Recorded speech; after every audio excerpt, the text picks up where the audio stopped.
Sabi niya, huwag niyo naman daw ipa-hair follicle drug test si BBM dahil presidente siya. He should not suffer the indignity of a hair follicle test. Ano?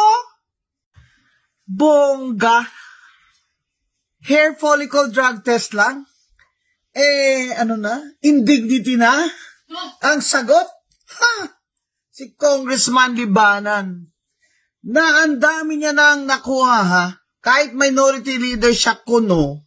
Ang dami niya na nakuha niya ng AX, tupad, etc. Dahil akap dahil malapit siya kay Speaker Romualdez. Ano sabi niya? Huwag niyo naman daw ipa-hair follicle drug test si BBM dahil presidente siya.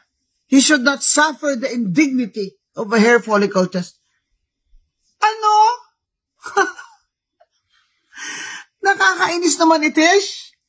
Hair follicle lang indignity na. Ibibigay mo lang isang hair follicle. Tapos wala na. Indignity na yan.